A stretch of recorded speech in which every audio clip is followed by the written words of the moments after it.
Every morning, you wake up and put on a face that is not yours. You smile at people you do not like. You agree with rules you do not believe in. You wear the clothes society tells you to wear, and you play the role of a normal, functioning human being. But deep down, you are exhausted.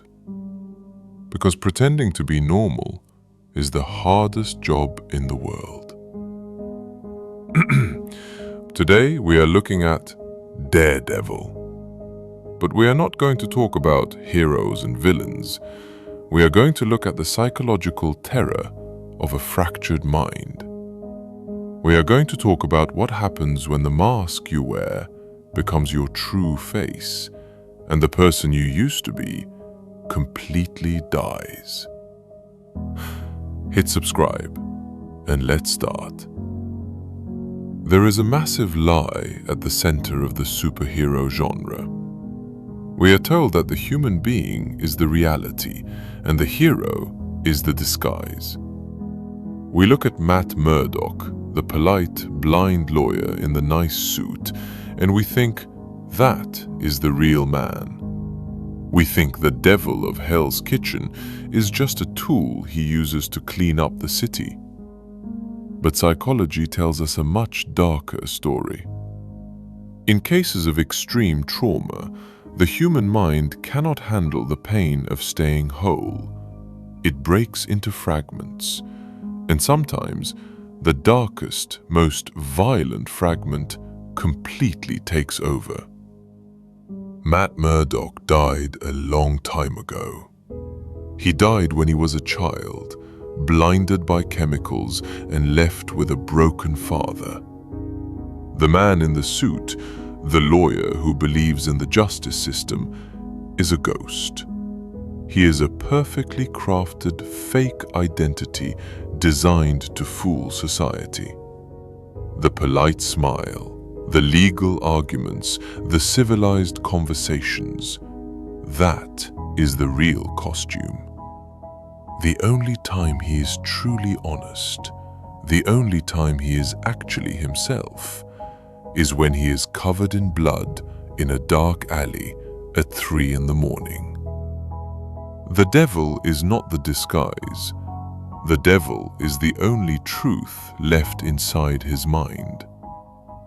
In psychology, this is known as identity fragmentation. When a person holds too much hidden rage, the civilized version of themselves becomes too heavy to carry. Watch how Matt acts during the day. He is constantly tired. He pushes away the people who love him. He sabotages his own law firm. Why? Because maintaining a fake identity takes an enormous amount of psychological energy. It is exhausting to pretend you care about the rules of a courtroom when your soul belongs to the darkness. This is the brilliant mirror that Daredevil holds up to the audience. We watch this show and we think it is about fighting crime, but really, it is a perfect reflection of modern life. How many of us are living entirely fractured lives? We go to work, we sit in meetings, we speak politely, and we pretend that we are perfectly fine. We wear the suit, but inside we carry anxiety, anger, grief, and silent trauma. We bury our true feelings because society demands that we be polite and productive. We hide our own devils in the basement of our minds, terrified of what would happen if we ever let them out. But a fragmented mind cannot stay broken forever without collapsing. The darkness always demands to be fed. For Matt Murdock, the tragedy is not that he has to fight criminals. The tragedy is that he is trapped. If he takes off the devil mask, he stops existing completely.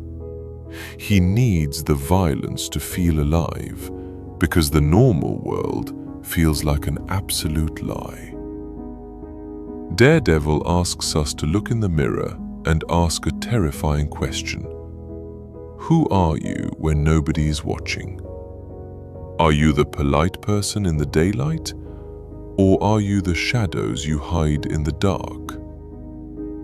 We spend our entire lives trying to build a civilized identity, but when the trauma cuts deep enough, the civilization falls apart. You realize that the monster you were trying to hide was actually you all along. Let us look at how he tries to control this monster. He uses religion. Matt Murdock sits in a quiet church, covered in bruises, asking a priest for forgiveness. We are supposed to look at this and see a good man trying to save his soul. But from a psychological view, it is something much darker.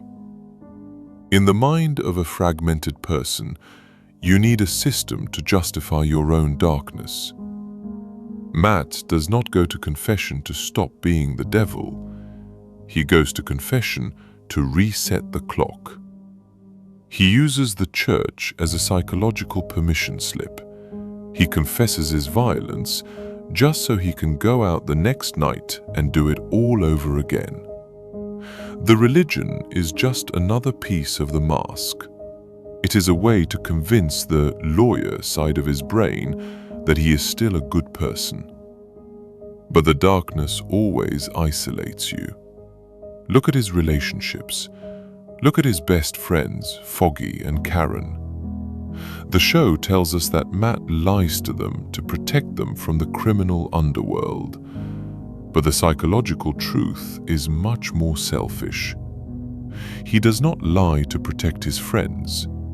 He lies to protect his mask. If Foggy and Karen truly see the devil, if they see how much he actually enjoys the violence, the illusion of Matt Murdock, the good lawyer, will completely shatter. He pushes away the people who love him because the fragmented mind cannot handle being truly seen. The devil does not want a warm apartment and good friends. The devil wants the dark alleyway. And this brings us to the most disturbing part of his psychology, the physical damage. Why does he take such brutal beatings? Why does he constantly push himself to the absolute edge of death, refusing help? In psychology, there is a dark reason why people with severe trauma sometimes seek out physical pain. When your mind is completely fragmented, when you spend your entire day living a lie and pretending to be someone you are not, you become completely numb. The civilized world feels entirely fake. You feel like a ghost. For Matt, physical pain is the only thing that wakes him up. When he's bleeding on the cold ground, when he's struggling to breathe, he is no longer a lawyer. He is no longer polite. He is entirely 100% real. The blood is honest. The pain is his anchor to reality. He needs the violence just to prove to himself that he still exists. We watch him fight, and we call it a heroic sacrifice. But it is actually a tragic addiction to suffering. This forces us to look at our own lives once again. How many of us are secretly addicted to our own suffering? We stay in toxic jobs, we stay in broken relationships, and we constantly put ourselves in extremely stressful situations. Why? Because the stress feels familiar. The chaos makes us feel alive, while true peace feels terrifying and empty. We build our own masks. We push away the people who try to see the real us, and we use our daily struggles to distract us from the silence in our own minds. We are all wearing suits during the day, and we are all bleeding in the dark at night. The tragedy of Daredevil is a warning. If you spend your entire life feeding the darkness while pretending to live in the light, eventually, the human being will die completely. And when the mask finally falls off, you might be terrified of the face looking back at you.